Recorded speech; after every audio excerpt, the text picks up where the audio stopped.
Hello dear students, welcome back to the class learn with साक्षी।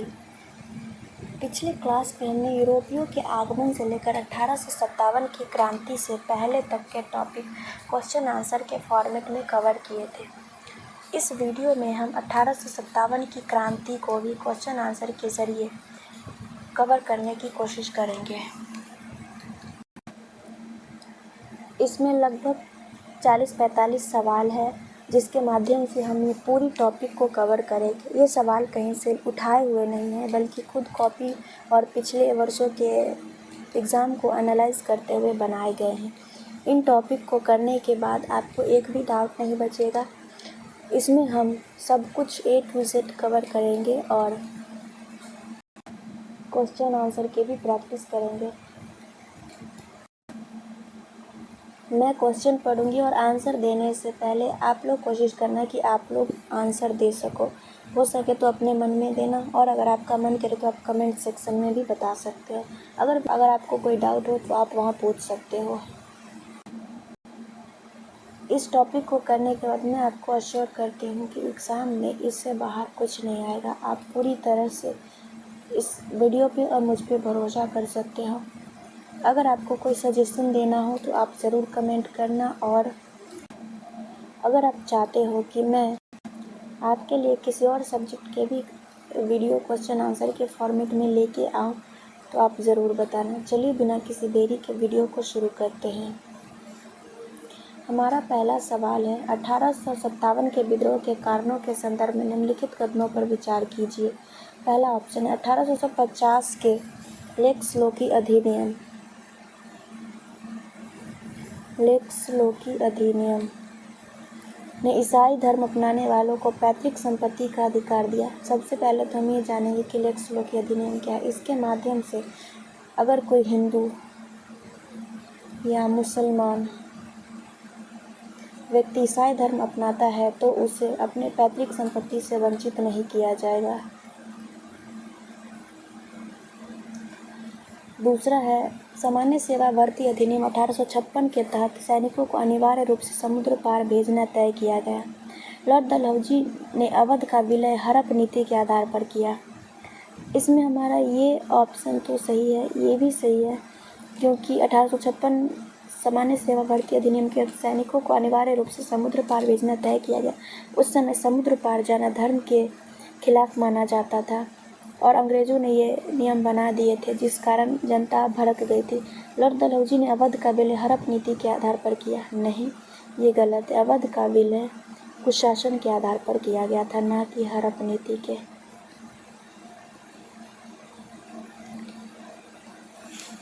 इसका answer हो जाएगा 1 और 2।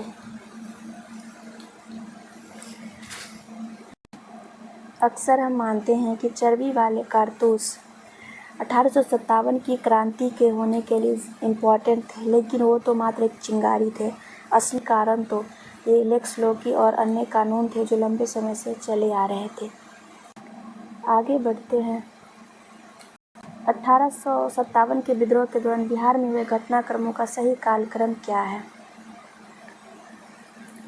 पटना में पीर अली द्वारा विद्रोह। पटना में पीर अली द्वारा विद्रोह यह हुआ था 3 जुलाई को। देवघर के रोहिणी गांव में सैनिकों का विद्रोह, ये तो पहले ही हुआ था, ये हुआ था 12 जून। देवघर अब झारखंड में पड़ता है। दानापुर के सैनिकों का जगदीशपुर कूच और कुंवर सिंह का शामिल होना, ये अंत में 25 जुलाई को हुआ था। रोहिणी में यह विद्रोह 32वीं नेटिव इन्फेंट्री ने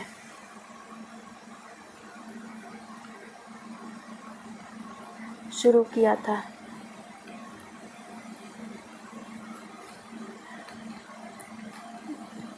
इसमें ऑप्शन हो जाएगा, हमारा सही उत्तर हो जाएगा बी, 2, 1, 3।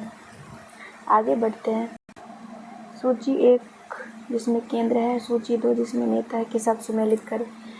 ये इस पेज पे आ नहीं रहा था, जिस कारण मैंने इस तरह से लिखे हैं। आइए इसे सॉल्व करने की कोशिश करते हैं। फैज़ाबाद से हो जाएंगे मौलवी अहमदुल्ला। बरेली से खान बहादुर खान, इलाहाबाद से लियाकत अली और फतेहपुर से अजीमुल्ला खान। इसका आंसर हो जाएगा ए।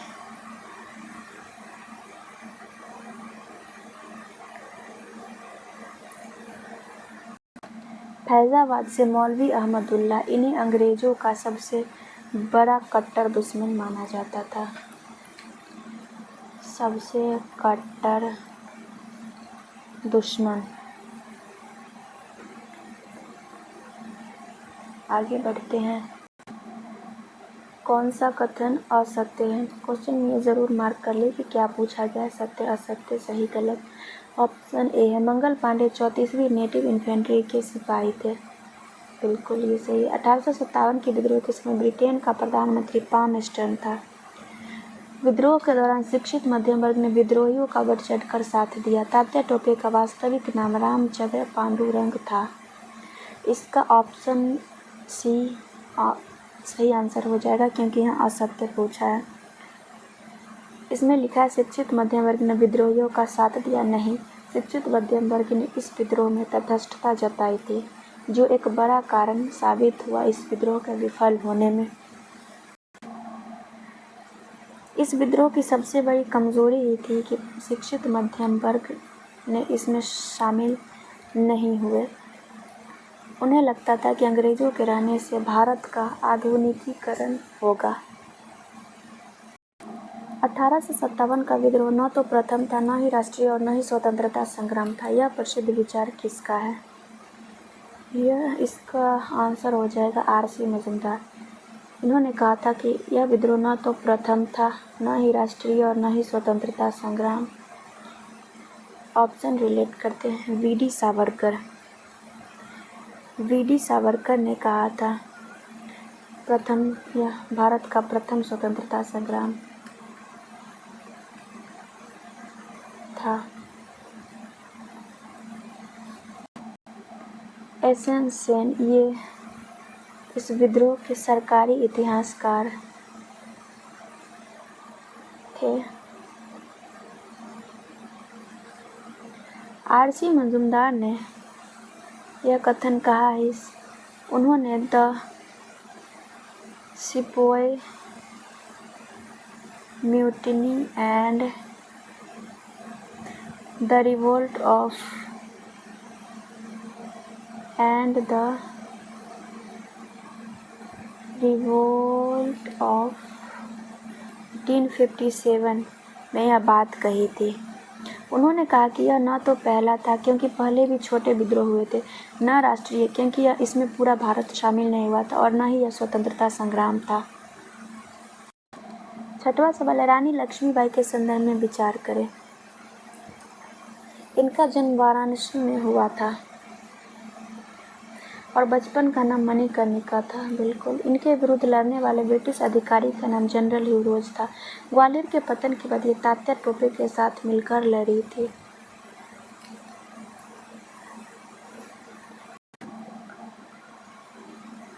जनरल ह्यू रोज ने रानी लक्ष्मीबाई के बारे में एक प्रसिद्ध कथन कहा था कि यहाँ सोई हुई, यह उनकी मृत्यु के बाद कहा गया था उनकी शव को देखकर, कि यहाँ सोई हुई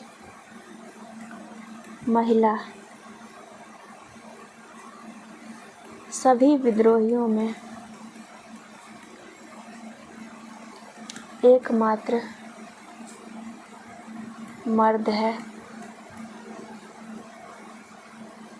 इसका आंसर हो जाएगा 1, 2, 3 सभी सही है। 1857 के विद्रोह के बाद ब्रिटिश सरकार ने पील कमीशन का गठन किस उद्देश्य से किया था? इसका आंसर हो जाएगा सेना के पुनर्गठन और सैनिकों के अनुपात निर्धारण के लिए। विद्रोह के बाद अंग्रेजों को समझ आया कि भारतीय सैनिकों की संख्या बहुत ज़्यादा है। उन्होंने इसे संतुलित करने के लिए पील कमीशन बनाया था। इस कमीशन ने तय किया कि तोपखाना केवल अंग्रेजों के पास रहेगा।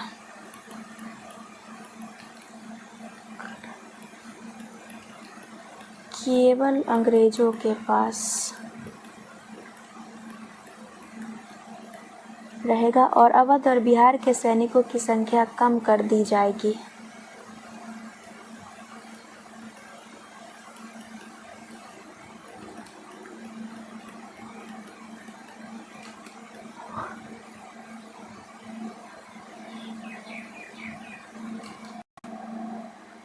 आठवां सवाल कुंवर सिंह के बारे में। बिहार के, या फिर मैं कहूँ कि किसी भी एग्ज़ाम में कुंवर सिंह से तो प्रश्न आते ही है, खासकर बिहार एग्ज़ाम में। ये एक ऐसा टॉपिक है जो आना ही आना है, चाहे कुछ भी हो जाए। उनके बारे में कुछ भी सवाल आ सकता है क्योंकि ये बिहार से है। और चलिए सवाल देखते हैं। कुंवर सिंह ने अपने अंतिम समय में किस अंग्रेज अधिकारी को पराजित किया था? इसका उत्तर हो जाएगा कैप्टन ली ग्रांट। अपनी मृत्यु से ठीक पहले यानी अप्रैल 1858 में कुंवर सिंह ने ली ग्रांट की सेना को बुरी तरह हराया था।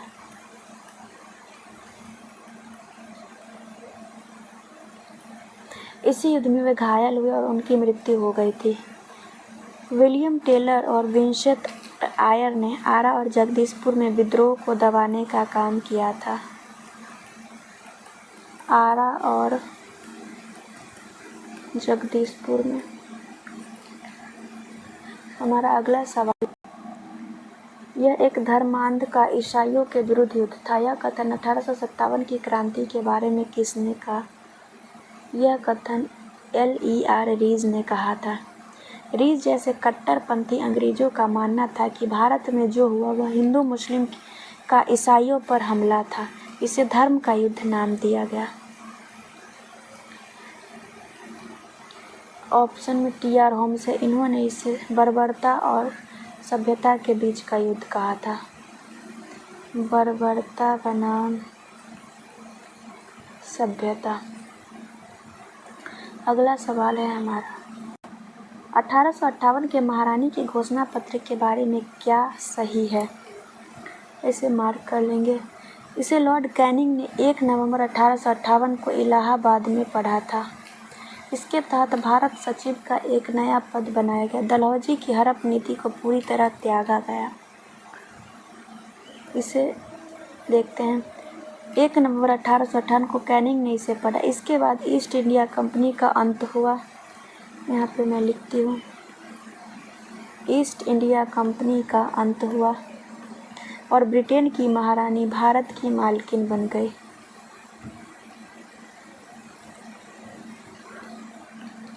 ब्रिटेन की महारानी भारत की भी साम्राज्ञी बन गई। यहीं से गवर्नर जनरल को वायसराय जनरल अब वायसराय बन गया। वायसराय का मतलब होता है क्राउन का प्रतिनिधि। इसका आंसर हो जाएगा 1, 2, 3 सभी सही।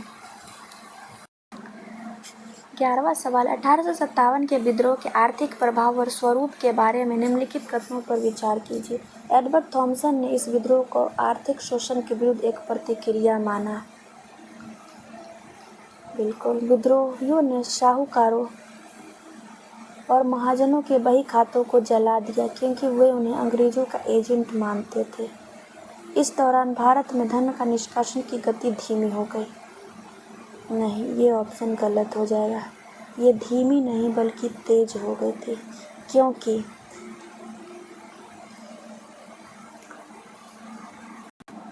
विद्रोह को दबाने में जो संसाधन खर्च हुए वो खर्च भी भारत के संचित निधि से ही जा रहे थे।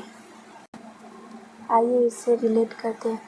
विद्रोह के दौरान किसानों को केवल अंग्रेजों को नहीं बल्कि स्थानीय साहूकारों और महाजनों को भी निशाना बनाया। इसका कारण था कि अंग्रेज सरकार ने उसे जो ऊंचे टैक्स लगाए थे उन्हें चुकाने के लिए किसान महाजनों से कर्ज लेते थे और महाजन उनकी ज़मीन हड़प लेते थे। धन का निष्कासन सिद्धांत इसे दादा भाई नौरोजी ने दिया था।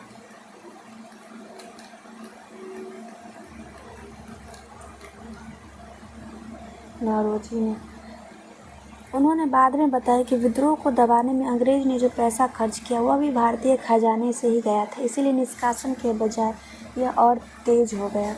इसका आंसर सही उत्तर हो जाएगा 1 और 2। आगे बढ़ते हैं। बिहार में 1857 की क्रांति के संदर्भ में कौन सा कथन असत्य है? इसे मार्क कर लेंगे। रोहिणी गांव में विद्रोह की शुरुआत 5वीं नेटिव इन्फेंट्री के सैनिकों ने की थी। हमने पीछे देखा कि इसकी शुरुआत 32वीं नेटिव इन्फेंट्री ने की थी।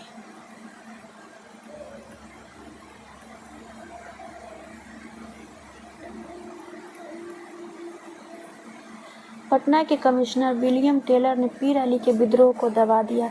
कुंवर सिंह ने अपनी रियासत में बंदूक और गोला बारूद बनाने का कारखाना स्थापित किया था। दानापुर छावनी ने 25 जुलाई 1857 को विद्रोह किया।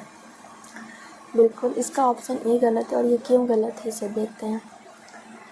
बिहार, उस समय बिहार अब झारखंड जिले में रोहिणी गांव में विद्रोह की पहली चिंगारी 12 जून 1857 को फूटी थी। हाँ, रोहिणी गांव में 12 जून 1857 को यहाँ के सैनिकों ने नॉर्मन लेस्ली की हत्या कर दी।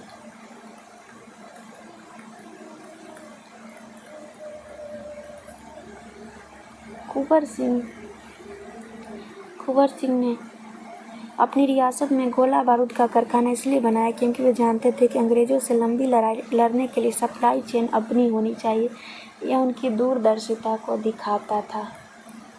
सप्लाई चेन प्रभावित न हो इसके लिए उन्होंने इसकी स्थापना की थी। आगे बढ़ते हैं।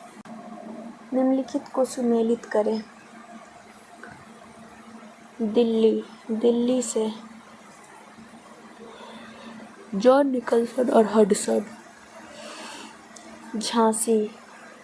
झांसी से कर्नल सर ह्यूरोज। लखनऊ से कैंपबेल। बनारस से कर्नल नील। 4-3-2-1। झांसी से रानी लक्ष्मीबाई थी जिसे ह्यूरोज ने कहा था एकमात्र मर्द कहा था। लखनऊ से कैंपबेल कोलिन कैंपबेल, इसने गोरखा रेजिमेंट की मदद से लखनऊ जीता था। बनारस से कर्नल नील, इसने बनारस और इलाहाबाद में विद्रोहियों को सरेआम फांसी देने की नील नीति अपनाई थी।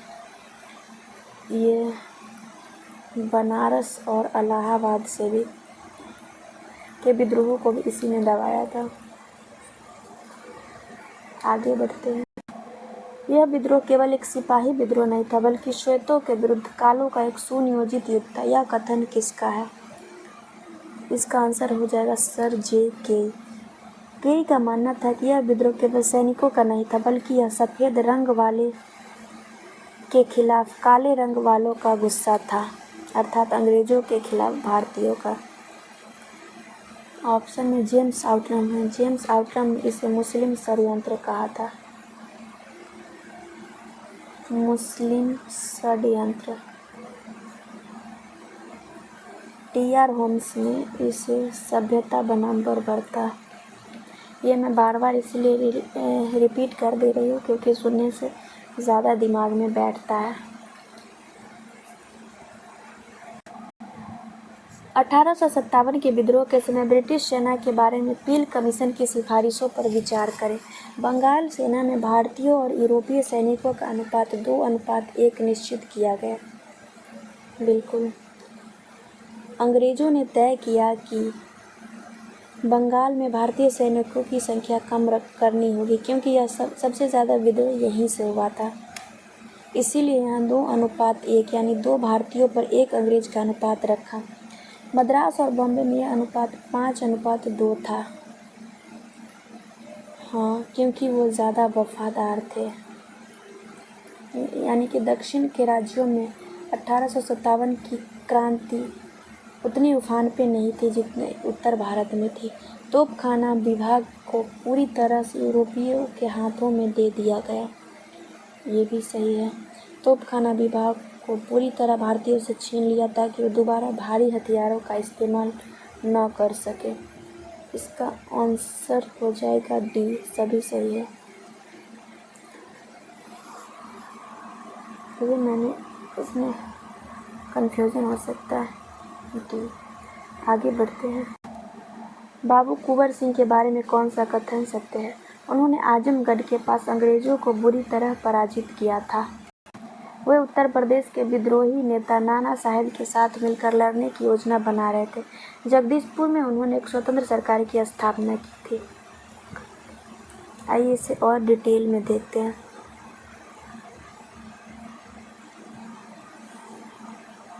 ये बात सही है कि आजमगढ़ के पास अंग्रेजों को उन्होंने बुरी तरह पराजित किया था। कुंवर सिंह गोरिल्ला युद्ध, जिसे हम छापा मार युद्ध भी कहते हैं, की तकनीक अपनाई थी। उन्होंने रीवा और आजमगढ़ तक जाकर अंग्रेजों को छकाया। रीवा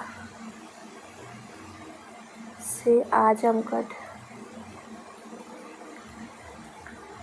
जगदीशपुर में उन्होंने एक समानांतर सरकार बनाई थी जिसके प्रमुख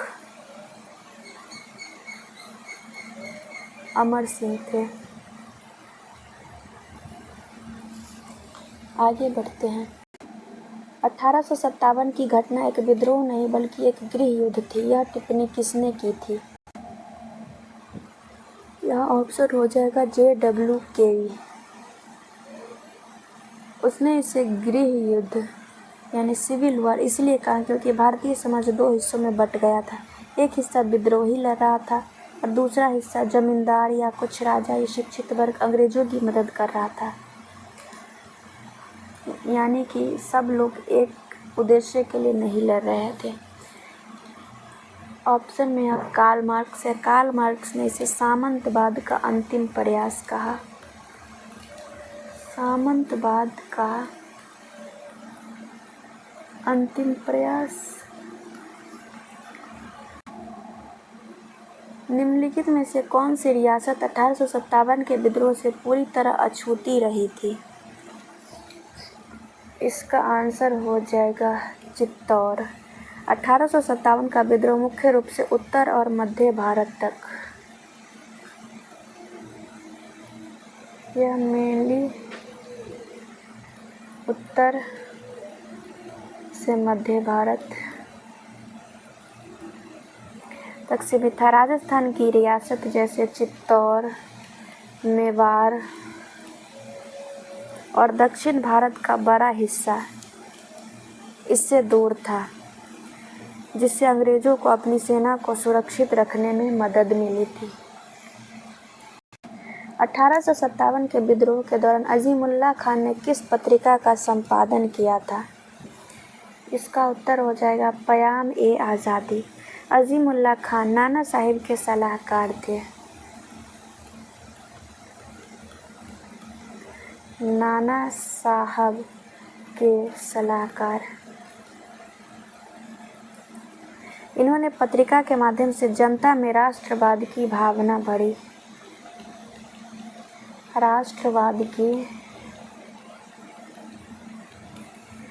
इस पत्रिका की टैगलाइन थी, हम हैं इसके मालिक, हिंदुस्तान हमारा।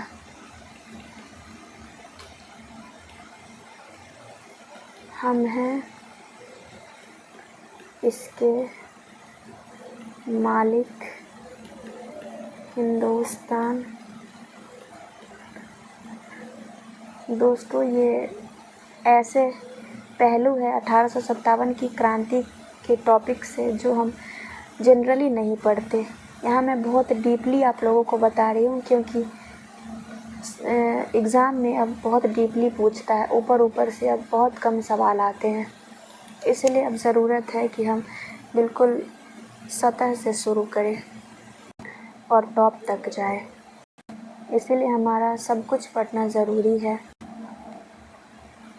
उसी को ध्यान में रखते हुए मैंने ये सब सवाल डाले हैं ताकि मैं ऑप्शन और क्वेश्चन के ज़रिए और भी ज़्यादा चीज़ें रिलेट करूं और आप एक बार सुनोगे तो आपके दिमाग में रहेंगी ये चीज़ें कि आप ऑप्शन देखो तो आपको ये रिलेट हो जाए और आप सही कर पाओ। वह कौन सा अंग्रेज अधिकारी था जिसने विद्रोह के बाद स्वीकार किया कि यदि सिंधिया भी विद्रोह में शामिल हो जाता तो हमें कल ही भारत छोड़ना पड़ता? यह कथन था लॉर्ड कैनिंग का। कैनिंग ने अपनी डायरी में लिखा था कि अगर ग्वालियर के सिंधिया और हैदराबाद के निज़ाम विद्रोहियों का साथ देते तो हमारा शासन ताश के पत्तों की तरह बिखर जाता। ताश के पत्तों की तरह बिखर जाता। यह बयान उन राजाओं की गद्दारी और अंग्रेज़ों की घबराहट दोनों को दर्शाता है। यहाँ पे सिंधिया लिखा है, यहाँ उसने सिंधिया और निज़ाम दोनों के बारे में यह बात कही थी, क्योंकि दोनों ने विद्रोह में शामिल नहीं हुए बल्कि उन्होंने अंग्रेज़ों का साथ दिया। अगला सवाल है, मंगल पांडे द्वारा चलाई गई पहली गोली किस अंग्रेजी अधिकारी को लगी थी? इसका आंसर है मेजर ह्यूसन। 29 मार्च 1857 को बैरकपुर में मंगल पांडे ने चर्बी वाले कारतूसों के इस्तेमाल से मना कर दिया और गुस्से में अधिकारी ह्यूसन पर गोली चला दी। यहाँ आप मार्च 1857 याद रख सकते हो, क्योंकि डेट याद रखना मुश्किल होता है। इसके बाद उन्होंने लेफ्टिनेंट बाग पर भी हमला किया। इसके बाद लेफ्टिनेंट बाग पर हमला।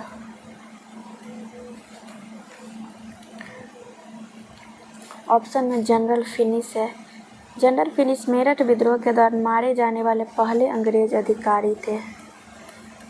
मेरठ विद्रोह।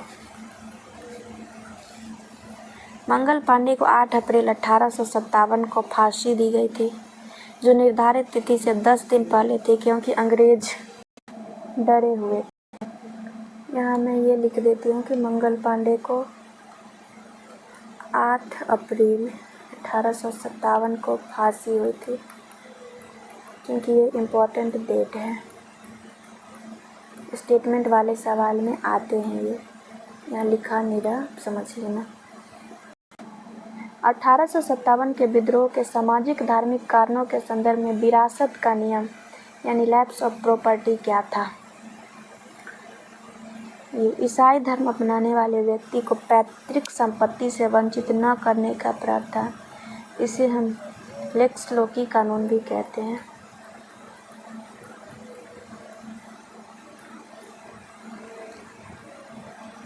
इसे 1850 का धार्मिक अयोग्यता अधिनियम कहा जाता है।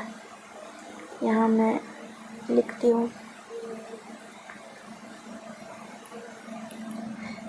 धार्मिक अयोग्यता अधिनियम, कास्ट डिसेबिलिटीज रिमूवल एक्ट।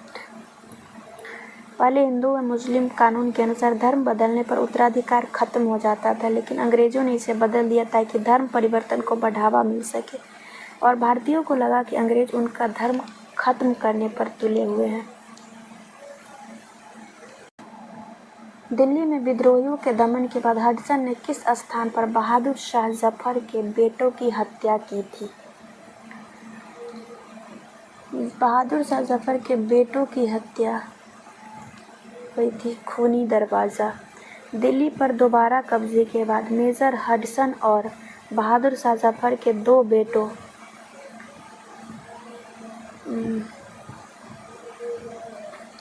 उनका नाम था मिर्ज़ा मुग़ल और मिर्ज़ा खिज़्र सुल्तान, और एक पोता मिर्ज़ा अबू बकर को खूनी दरवाजे के पास गोली मार दी गई। 2 बेटे, 1 पोता।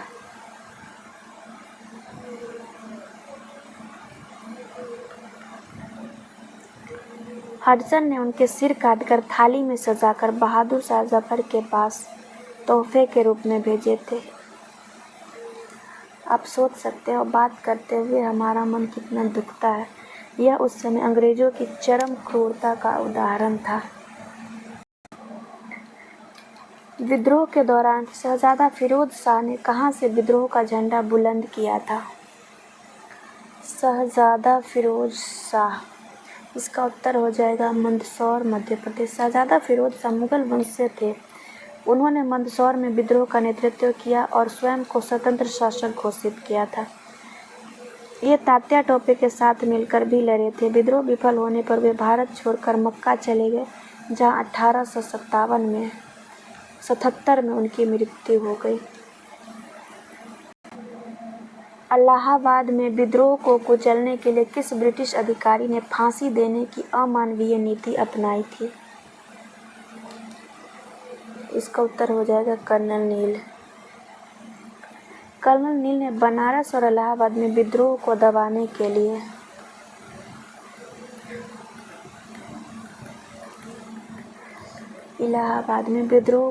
के लिए आतंक का सहारा लिया। उसने रास्ते में आने वाले पेड़ों पर भारतीय विद्रोहियों को लटकाकर फांसी दे दिया।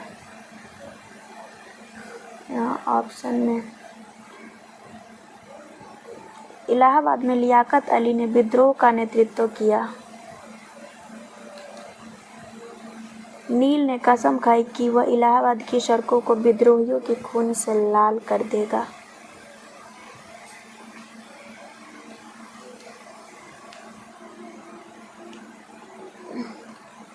इलाहाबाद से प्रमुख विद्रोही थे लियाकत अली।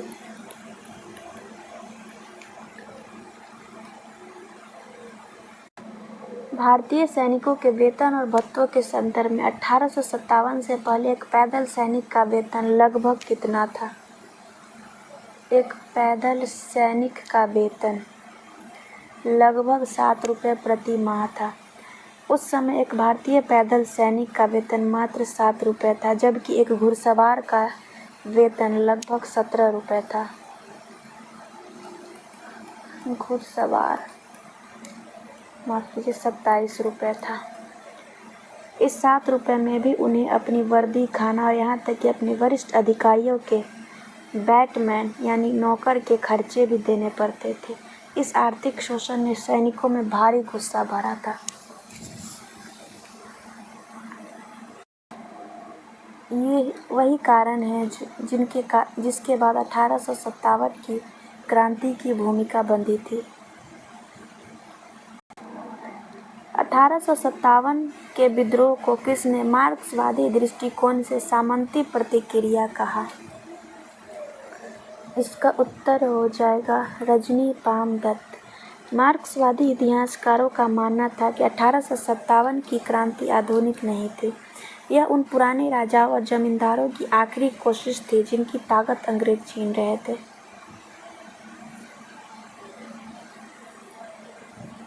और अदर ऑप्शन है एम एन रॉय ने भी इसी तरह के विचार दिए था।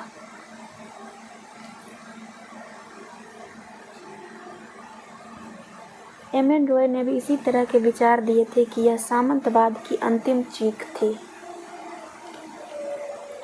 सामंतवाद की अंतिम चीख। रानी लक्ष्मीबाई के बारे में यह तथ्य किसने बताया कि वह मरते समय मर्दाना वेशभूषा में थी और वीरता से लड़ी थी? ये हमने पीछे डिस्कस किया कि जनरल हीरोज ने कहा था। रानी लक्ष्मीबाई की वीरता से प्रभावित होकर हीरोज ने लिखा कि उन्होंने युद्ध में मैदान में रानी को पुरुषों के कपड़ों में लड़ते हुए देखा था। यदि भारत की सभी महिला ऐसी होती तो हमें बहुत पहले ही देश छोड़ना पड़ता। यह हीरोज की डायरी में उन्होंने लिखा है, अर्थात अपनी डायरी में लिखा है कि यदि भारत की सभी महिलाएं ऐसी होती तो हमें बहुत पहले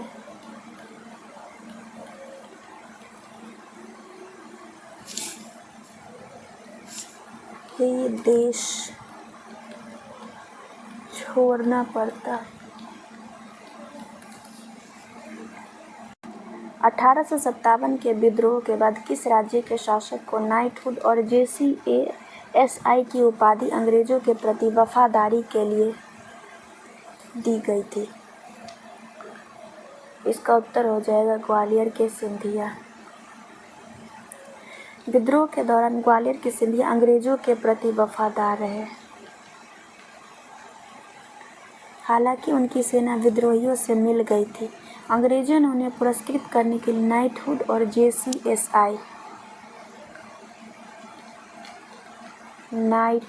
और JC, माफ़ कीजिए, जे नहीं जी है, GCSI। इसका फुल फॉर्म हो जाएगा grand commander of the star of India की उपाधियाँ दी। पटियाला, जिंद और नाभा के राजाओं ने भी अंग्रेज़ों की बहुत मदद की थी। इनके अलावा पटियाला,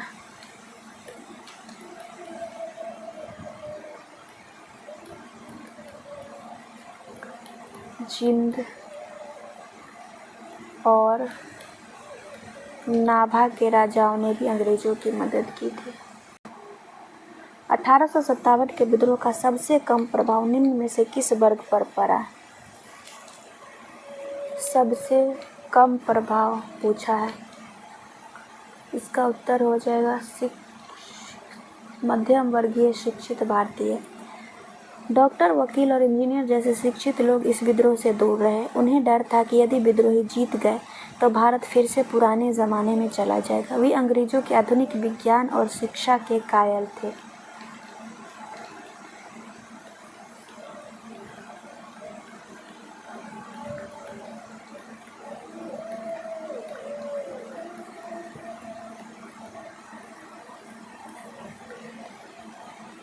इस वर्ग के समर्थन न मिलने के कारण विद्रोही को कभी बौद्धिक नेतृत्व नहीं मिल पाया और यह विद्रोह असफल होने में भी यह एक बहुत बड़ा कारण था।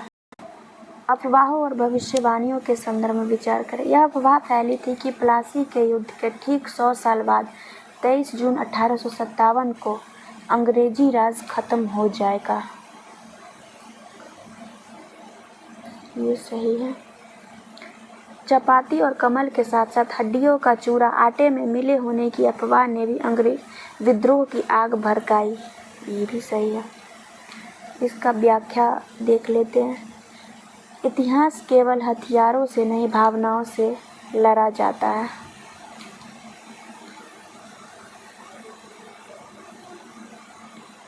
यह कहावत इस विद्रोह पर बिल्कुल सटीक बैठती है। केवल हथियारों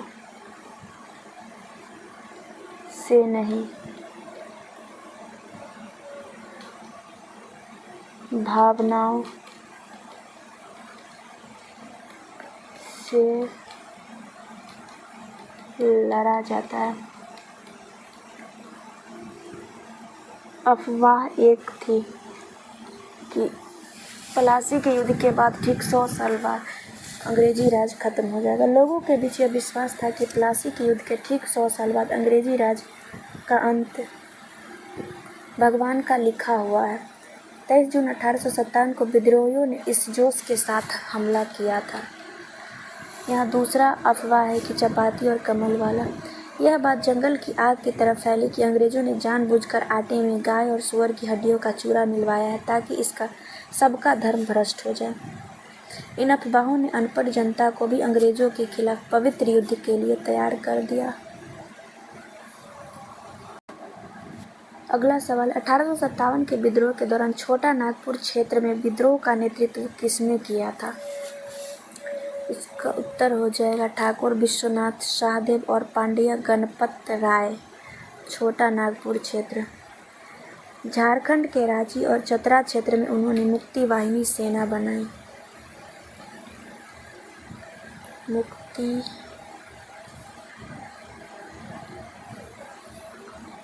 वाहिनी सेना कहाँ? रांची और चतरा क्षेत्र में।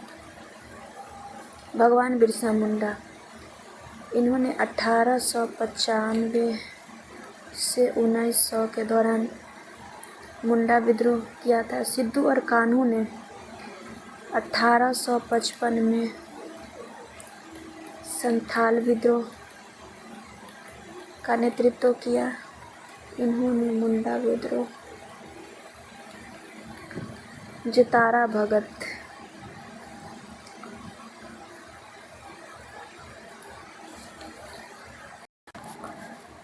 से हम ताना भगत आंदोलन रिलेट कर सकते हैं। इसका नेतृत्व तो इन्होंने ही किया था। आगे बढ़ते हैं। सैनिकों के बीच असंतोष के एक अन्य कारण डाककर अधिनियम 1854 के बारे में क्या सही है। यहाँ पूछा है क्या सही है। सैनिकों को चिट्ठियाँ भेजने पर पाबंदी लगा दी गई थी। सैनिकों को मिलने वाली निःशुल्क डाक सुविधा को समाप्त कर दिया गया था। यही सही है। अगला ऑप्शन है, डाकघर में केवल अंग्रेजी भाषा का प्रयोग अनिवार्य कर दिया था। नहीं। डलहौजी ने 1854 में यह कानून लाकर सैनिकों को मिलने वाली फ्री पोस्टेज यानी निःशुल्क डाक सुविधा छीन ली थी।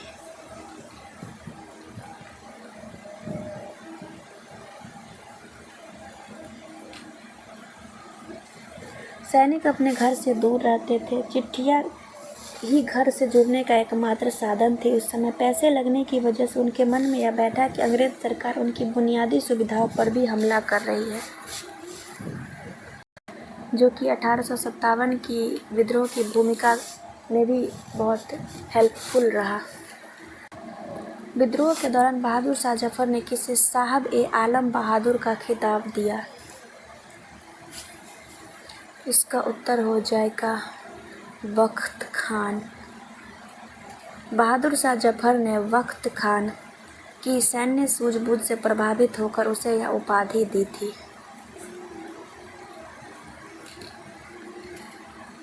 बख्त खान बरेली में ईस्ट इंडिया कंपनी की सेना में सूबेदार था,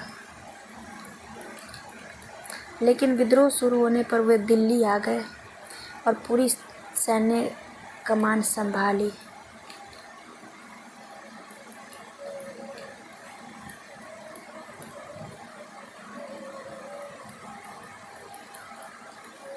दिल्ली से विद्रोह का नेतृत्व किया। बेगम हजरत महल ने अंग्रेजों के किस प्रस्ताव को ठुकराकर नेपाल की शरण ली थी। उन्होंने अंग्रेजों का पेंशन देने वाला प्रस्ताव को ठुकरा दिया था। जब अंग्रेजों ने लखनऊ पर दोबारा कब्जा किया तो उन्होंने बेगम को पेंशन देकर चुप रहने का प्रस्ताव दिया था। बेगम ने इसे अपमान माना और नेपाल की तराई में चली गई। उन्होंने गुमनामी में अपना जीवन बिताया, लेकिन अंग्रेजों के सामने घुटने नहीं टेके। आगे बढ़ते हैं। 1857 की क्रांति के समय गोरखपुर और कुल्लू के बागियों का नेतृत्व क्रमशः किसने किया। गोरखपुर से गजाधर सिंह और कुल्लू से राजा प्रताप सिंह। अक्सर एग्ज़ाम में ऐसे बड़े नाम जैसे नाना साहेब, रानी लक्ष्मीबाई छोड़कर छोटे केंद्रों के नाम पूछ लिए जाते हैं। गोरखपुर से गजाधर सिंह और हिमाचल के कुल्लू से राजा प्रताप सिंह ने कमान संभाली थी। पील कमीशन के बाद सेना में हुए बदलावों के बारे में कौन सा कथन गलत है। ब्राह्मणों और राजपूतों की भर्ती कम कर दी गई। पहले तो यहाँ ये हाईलाइट कर लेंगे कि गलत पूछा गया। नहीं, ये तो सही, हमने पीछे डिस्कस किया। गोरखा, सिख और पठान को लड़ाकू जाति घोषित कर उनकी भर्ती बढ़ाई गई। नहीं,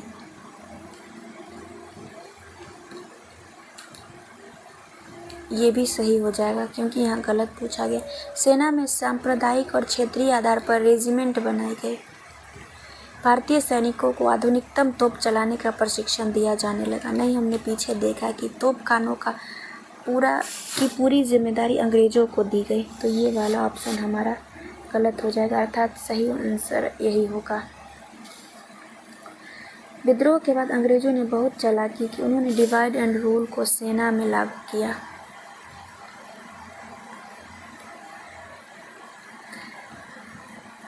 तोपखाना विभाग पूरी तरह भारतीयों से छीन लिया गया। ब्राह्मणों और राजपूतों को सेना से कम कर दिया गया क्योंकि वह बगावती माने गए। उनकी जगह उन क्षेत्रों के लोगों को रखा गया जिन्होंने विद्रोह में साथ नहीं दिया था, जैसे गोरखा, सिख, पठान।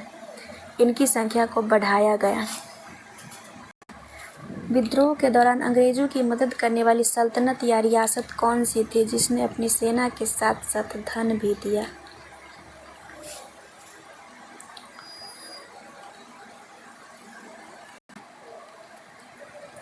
इसका उत्तर हो जाएगा हैदराबाद का निज़ाम, नेपाल के राजा जंग बहादुर, राणा, कश्मीर के गुलाब सिंह, सभी।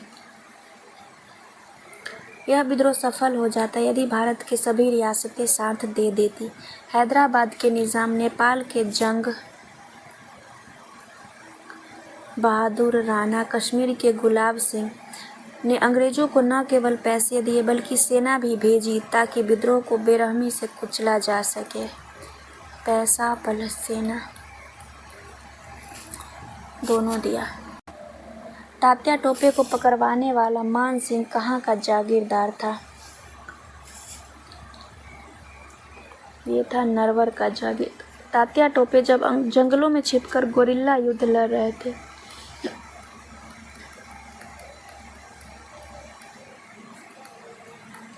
तब उनके मित्र मान सिंह, जो नरवर का जागीरदार था,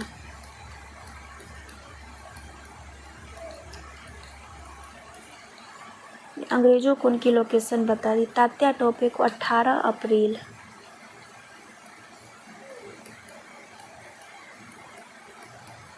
1859 को शिवपुरी में फांसी दी गई। 1857 के विद्रोह के बारे में डिज़रायली का क्या मानना था? इसका उत्तर है यह एक सुनियोजित राष्ट्रीय विद्रोह था। ये हमने पीछे डिस्कस किया। डिज़रायली ब्रिटेन में कंजर्वेटिव पार्टी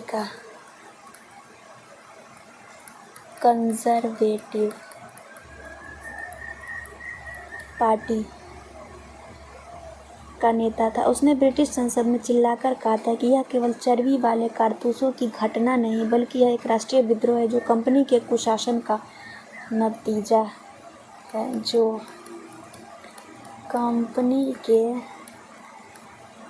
कुशासन का नतीजा है। यह बयान इसलिए बड़ा है क्योंकि एक अंग्रेज खुद अपनी सरकार की विफलता को स्वीकार कर रहा था। आज के लिए इतना ही। ये रहा हमारा 1857 के विद्रोह से संबंधित कुछ इम्पोर्टेंट सवाल। इसमें हमने सब कुछ कवर करने की कोशिश की जो भी एग्ज़ाम के दृष्टिकोण से इम्पोर्टेंट है। अगर आपने वीडियो लास्ट तक देखी है और अगर आपको वीडियो अच्छी लगी तो वीडियो को लाइक करें, शेयर करें और चैनल को ज़रूर सब्सक्राइब करें और हो सके तो अपने दोस्तों के साथ भी शेयर करें, क्योंकि अभी हमारा इनिशियल स्टेज है। हमें ग्रो करने के लिए सब्सक्राइबर्स की ज़रूरत है, मतलब आपकी ज़रूरत है। वीडियो को लास्ट तक देखने के लिए धन्यवाद। मिलते हैं अगली क्लास में। अगले क्लास में हम इससे आगे के टॉपिक को क्वेश्चन आंसर के ज़रिए ही कवर करेंगे। और अगर आपको लगता है कि किसी और सब्जेक्ट में भी आपको मेरी हेल्प की ज़रूरत है तो ज़रूर बताइए। धन्यवाद।